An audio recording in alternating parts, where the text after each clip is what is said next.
Hey everyone, this video is going to dive into some fairly advanced functions of Premiere, but we have to talk about it because contemporary smartphones are able to record video in a pretty advanced color space. So in this video, we're going to talk about color spaces. Color spaces are quite easy to understand if you think about the development of video.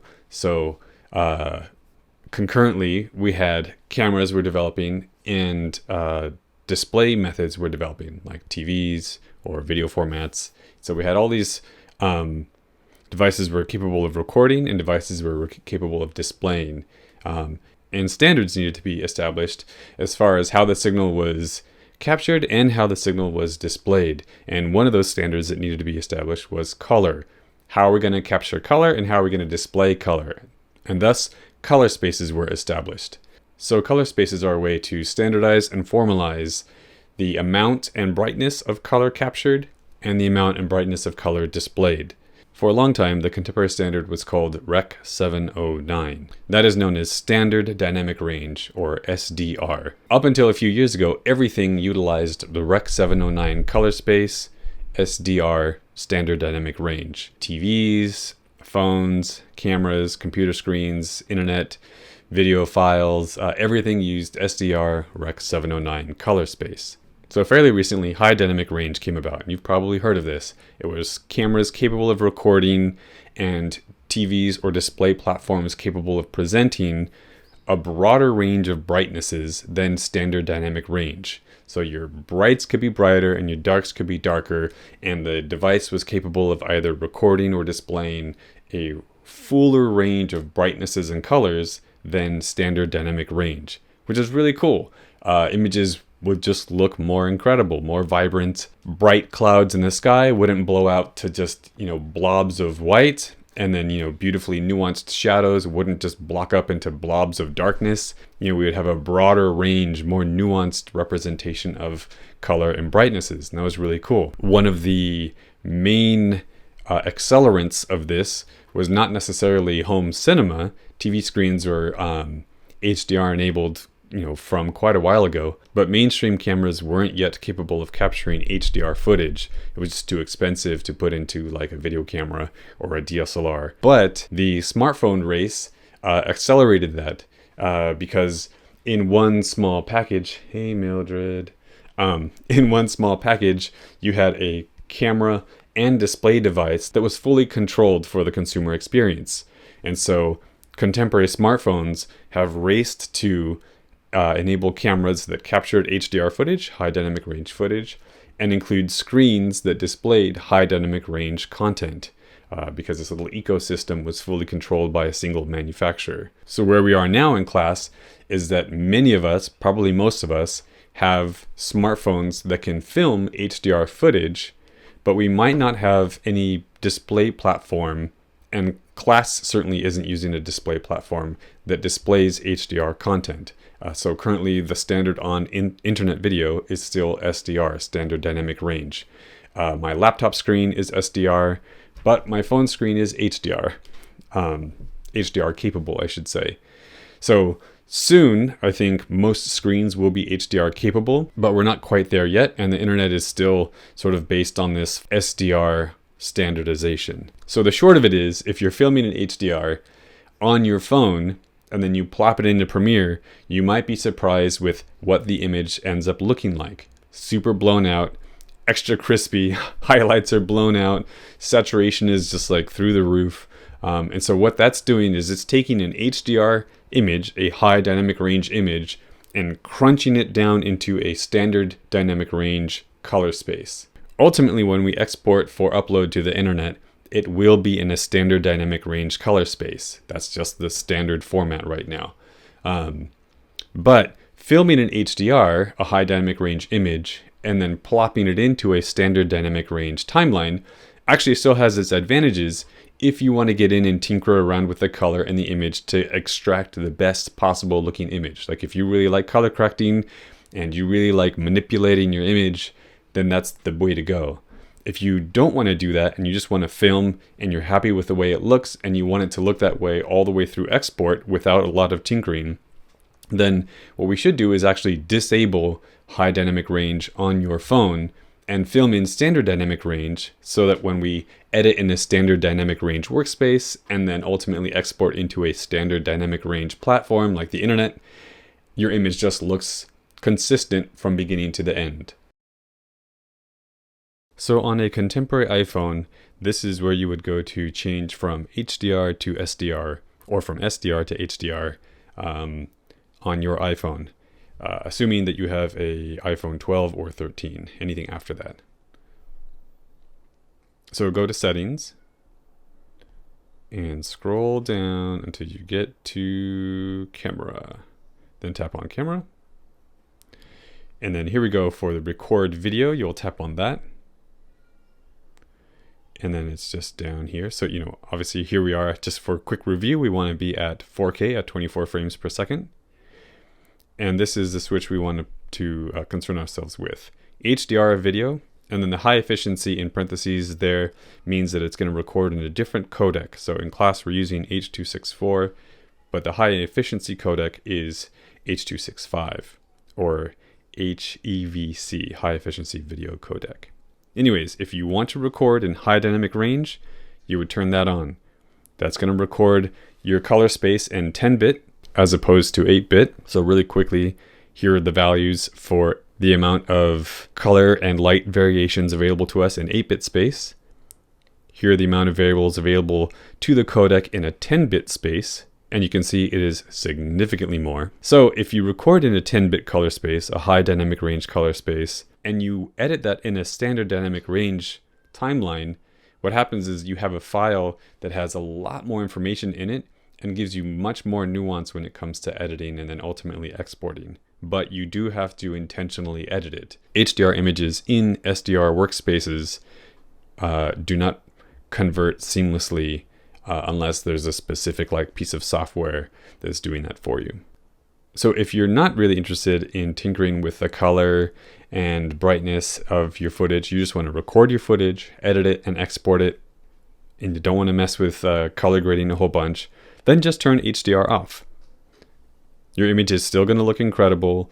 The camera is still extremely capable. There's nothing wrong with recording with HDR off. And in fact, I often just leave HDR off because I don't want to deal with the extra time of color grading for most of my footage. Let's take a look at both of those workflows now. Okay, so I recorded 2 short clips. They're about the same duration, one in high dynamic range and one in standard dynamic range, both on my cell phone. 2 things to consider really quickly is the standard dynamic range file is saved in the H.264 compression format, the one that we're using for class and that most of every video on the internet uses, and it's about 50 megabytes. However, the newer, higher quality, more information file, the high dynamic range file, is saved in a newer format. It's the H.265 format, also known as the HEVC, High Efficiency Video Codec. And you can see it is indeed high efficiency because this file has more information, more color and brightness information. However, it's almost half the size, nearly half the size, as far as the data required to record that format. Let's open both these up in QuickTime.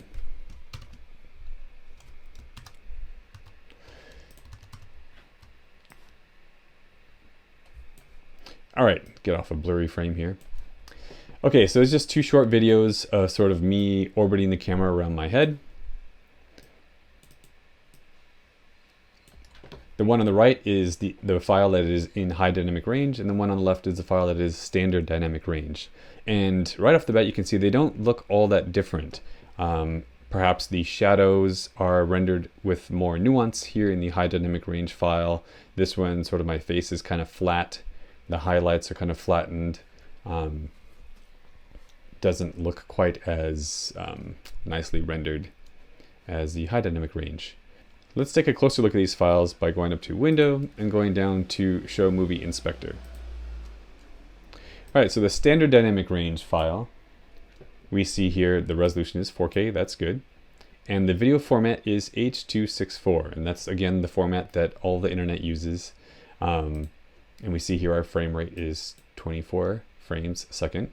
And we can see the color space is 709. And so that's that color space that is sort of the standard, it's the outgoing standard color space. And so let's keep that in mind. So, you know, my screen on my laptop is 709. The internet video formats for like YouTube is 709. And so this is going to be sort of where we're going to end up with as far as the videos that we upload for class. However, if we take a look at the HDR information,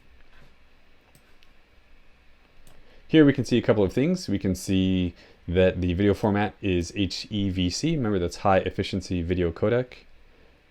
And the bit depth is now 10-bit. The bit depth isn't listed for the SDR, but this video is recorded in 8-bit information. So remember, it's super different. 8 bits gives us this many values to record our color and brightness information in. And 10-bit gives us this many values to record our color and brightness information in. The other thing that we can see here is that the color space is 2100 or high log gamma, whereas this color space is 709. So let's keep those in mind as we move forward. Okay, let's take both of these and drop them into Premiere, and then let's make sequences with these settings. So let's start with the standard dynamic range. I'm going to right click and say new sequence from clip. Here we are, and I'm going to rename this our standard dynamic range sequence. We'll do the same thing with the HDR footage. Right click, new sequence from clip. There it is, and I'm going to change this name to HDR sequence. Great, so here is our HDR workspace. And here is our SDR workspace. And right off the bat, you'll notice that the SDR footage in Premiere looks very similar to our SDR footage file. Premiere is rendering it with a little bit more saturation, but looks pretty similar. However, our HDR footage looks very different than our HDR file.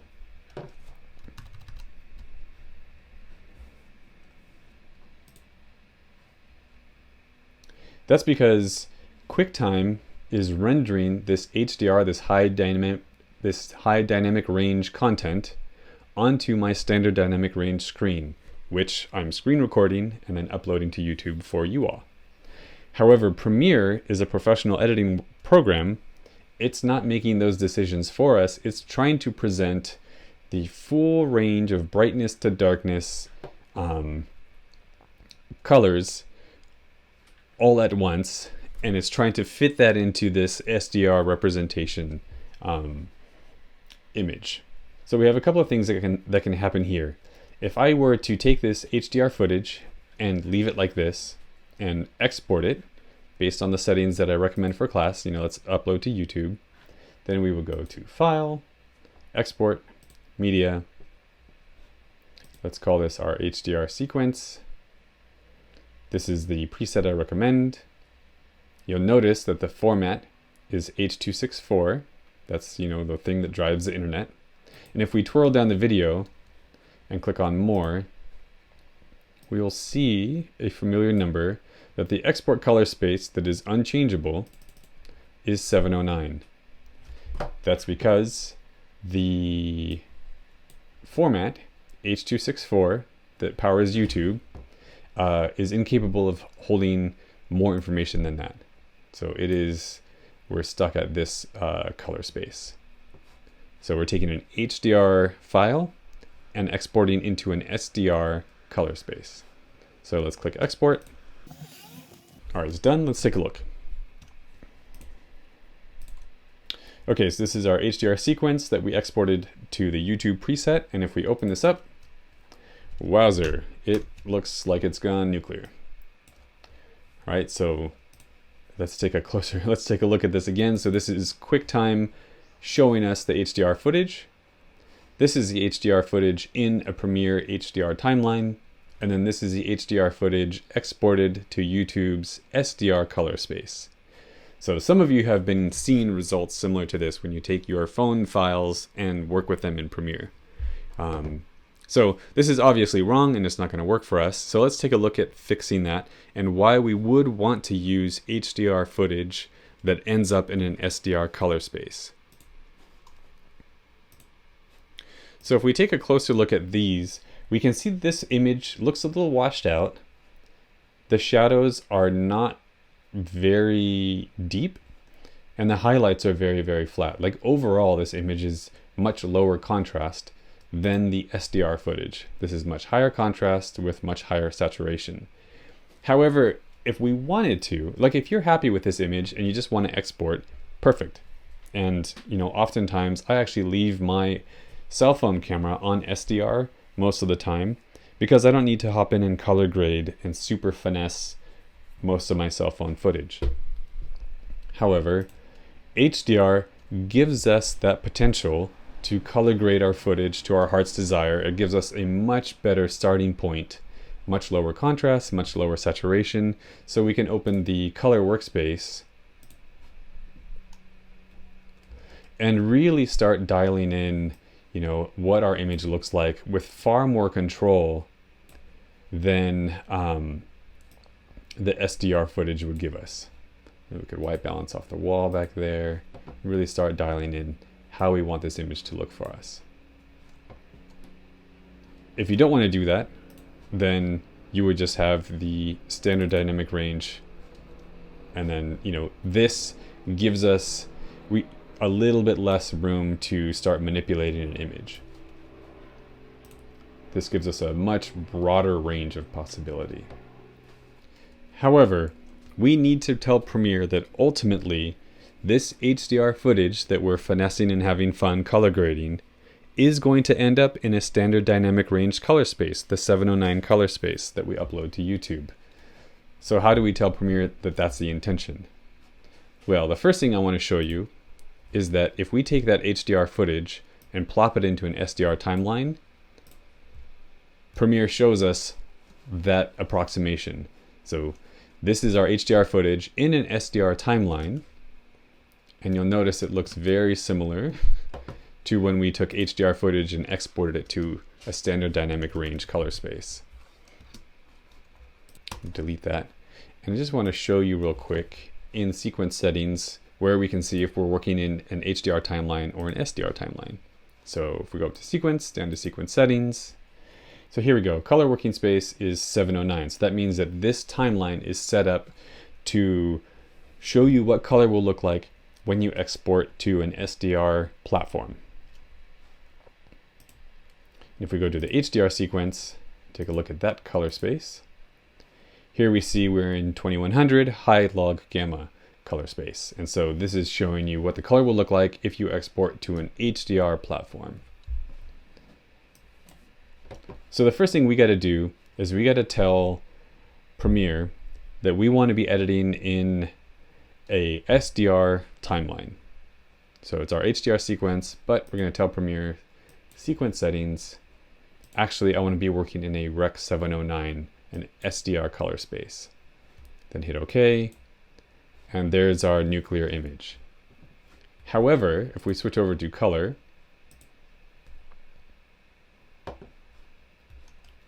these are color scopes. So now we're getting into some pretty advanced stuff. This is the brightest, 100% brightness. And this is the shadows, 0% brightness.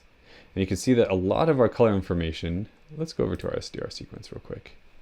Here's in standard dynamic range, most of our color information is contained within the 100 and the 0. You can see some of the red channel hits up at the top of the 100, but most of it is down here. But if we go over to our HDR sequence that we're now presenting in a standard dynamic range color space, most of it is way up off the top. So the very first thing we want to do is take exposure and pull it down. So all that stuff comes off the overexposed range. Great. And now we have a much more pleasing image to start our edits with. And then from here, once we have everything within exposure, now you can start playing with your highlights if you want, your shadows, you can lift them, drop them, whatever. We can dial in the amount of contrast that we want. We could even eke the saturation up. So what this affords us is that we have far more control with a file that has far more information than the standard dynamic range file. So this would be the workflow if you want to really dial in the color grade for your file. This would be the way to do it. It's a lot more work if you don't enjoy this. And so if that's the case, then I would recommend you keep filming in standard dynamic range and you turn off HDR on your phone. If you like doing this, then you can film in high dynamic range on your phone and then convert your high dynamic range sequence to a standard dynamic range sequence by going to sequence settings and selecting 709.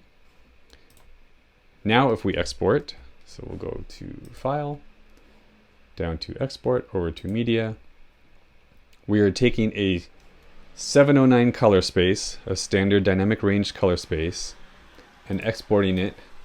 So this is HDR footage, SDR timeline, SDR, what does it say? Out to YouTube. So we're starting with HDR footage from our phone. We converted our timeline to a standard dynamic range timeline, and now we're exporting over to YouTube.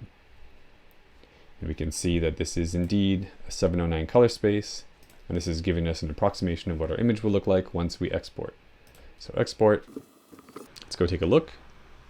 Okay, here we go. This is the file that we just exported, HDR footage in an SDR timeline that we exported to the YouTube preset. And that looks a lot better. Oops, sorry, and that looks a lot better. Here, let's open up that other file. This is the HDR footage that we just straight exported to YouTube without converting it to a 709 color space first.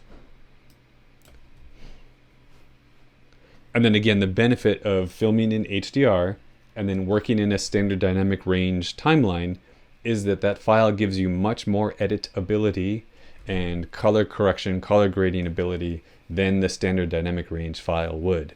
But it does add that extra step. So if you don't enjoy that, or you don't want that kind of control, that kind of nuanced control, then I highly recommend on your phone switching HDR off so you can bypass all of this. Okay, I know that was a ton of information this time, and so if you have any questions, feel free to reach out. Otherwise, I'm excited to see if this helps anyone.